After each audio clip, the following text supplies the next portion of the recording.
如果你有看过像是《钻石王牌》、《排球少年》、《黑子篮球》、《飙速宅男》、《网球王子》这些动漫，应该会对日本学校的学生社团不太陌生。究竟日本的学生社团为什么这么厉害？他们真实的校园生活其实比动漫还要热血吗？今天就让我们一起来聊聊日本的部活动吧。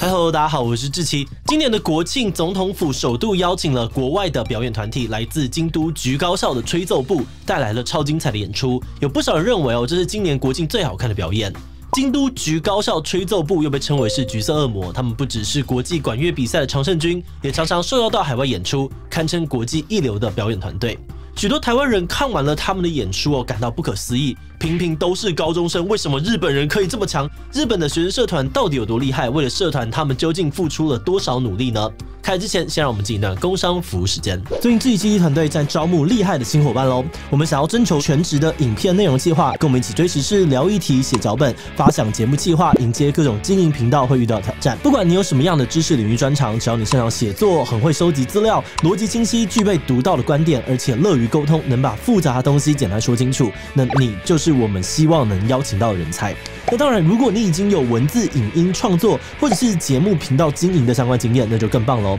那如果你认同这一期新频道的理念，也想要加入我们的行列，那就赶快上我们的官网去看看职缺内容吧。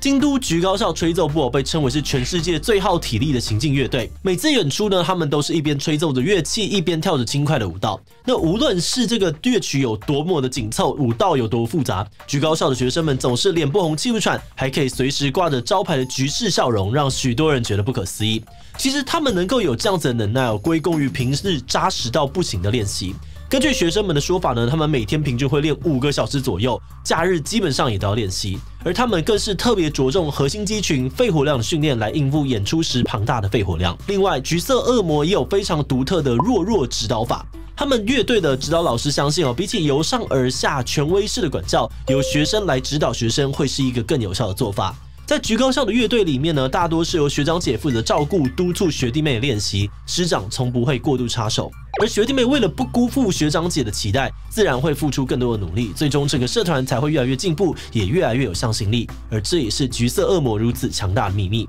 那日本之所以能够出现像橘高校吹奏部这样子那么厉害的学生社团，其实也跟长久以来的部活文化非常的有关系。日本的部活或者说部活动，其实就是社团活动的意思。在日本的社会里面，普遍非常鼓励学生参加部活。许多人认为比起放学后游手好闲，学生参加部活才能够充实自我，学习如何融入团体生活。有些日本的国中、高中也抱持着这样的想法，他们会强制要求学生一定要参与部活，避免在放学后呢无所事事。根据2017年的调查，日本有 30% 的国中以及 15% 的高中学校会强制要求学生必须参与社团，甚至也有家长认为如果没有参与部活，可能会导致行为偏差，要求孩子一定要参加社团活动。而这样子的环境也造就了日本学校超高的社团参与度。从统计数据来看呢，日本有高达90%的国中生都有参与社团活动，即使升上了课业压力更大的高中，也有80%左右的学生有参加部活。基本上整间学校扣掉正在准备大考的国3生、高3生，大部分的学生都是有参与社团活动的。而如果部活再细分，还可以分为运动部、文化部2大类。运动部包含了像是棒球、足球、篮球、剑道、柔道等等的体育类社团，而文化部呢，则包含了像是管乐、美术、书道或者是这个围棋、摄影等等的非体育社团。而大致上运动部又会比文化部更受欢迎一点点。以高中来说呢，大约有1/4的学生会加入文化部，而有1半左右的学生则是以运动部作为优先选择。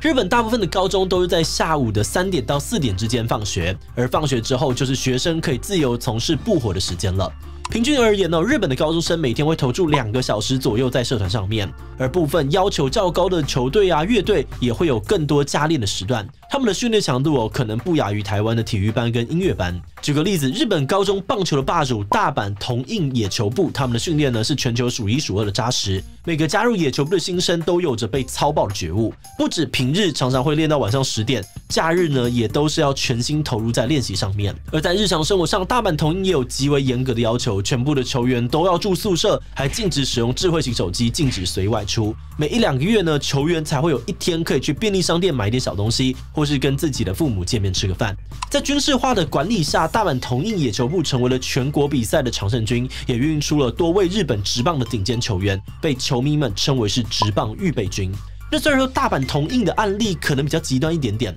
但其实很多日本学校的社团活动也都是这样子，不只要非常的自律严格，也需要社员们投入大量的时间在练习当中。而这样的练习量下呢，日本自然就诞生出了许多超强高中运动员、超强高中乐队，这也是他们的学生社团如此强大的原因之一。不过这里我们就要提到日本部活的另外一个面向了。其实，在这样子的文化之下，有些学生并不是那么的快乐。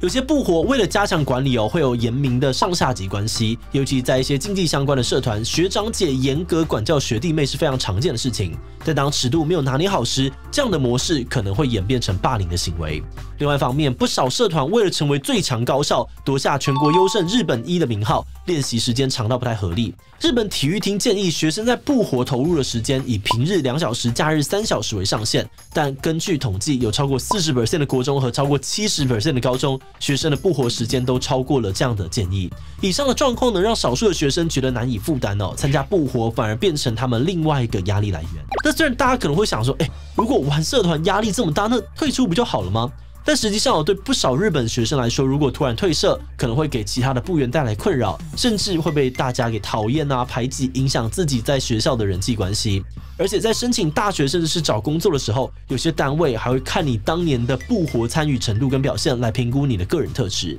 这样的环境之下呢，让退出部活变成了压力很大、非常困难的决定。2018年，日本一名知名高校的吹奏部有一位高2社员在学校内自杀身亡。事后调查发现男孩加入的吹奏部呢，1个月的平均练习时间高达了192.5小时，比正常上班族的工时还要长。但虽然无法确定男孩选择自杀的确切原因是什么，但调查单位从各种证据推断，管乐社极不合理的练习时间很可能就是害男孩走上绝路的主要原因。虽然说不是每个社团都这么极端但类似的事件一再发生，也让日本社会开始呼吁学生的部活需要改革，希望慢慢的去除掉这种过劳文化。最近几年也开始有越来越多人希望政府废除部分学校强制入社的规定，让学生自由选择要不要加入社团，相关的政策还在讨论当中。可以说，日本的部活文化其实也正在慢慢的改变。看完《橘色恶魔》的相关报道之后，我们自己也觉得很感叹台湾跟日本之间社团的养成环境真的差很大。从制度上面来看，台湾有不少学校都是4、5点才放学，而大部分学生的课后时间不是在补习，就是在前往补习的路上，根本没有时间可以参与社团活动。从社会风气来看，台湾普遍还是把社团归类为非必要的课外活动。不少的老师跟家长认为学生的本分还是念书，社团并不是一个必要的存在。而对那些有加入社团的同学而言呢，学业成绩只要不小心掉下来，往往也会马上被家长质疑，一定是社团玩太凶害的。很多人也是这样子被迫退出了社团。以台湾目前的状况来说，我们要期待国高中社团可以蓬勃发展，难度真的会比较难一点点。那话又说回来，虽然在我们研究完日本部活之后，发现他们的模式也有过劳文化这种比较负面的部分，并不是一个完美的制度。但我们觉得日本的部活还是有很多值得学习的地方，尤其日本学校家长对于社团支持，真的是台湾比较少看到的景象。我们认为，当整个社会都鼓励社团发展的时候，学生才有更多的机会可以找到一般科目之外自己更擅长、更喜欢的领域。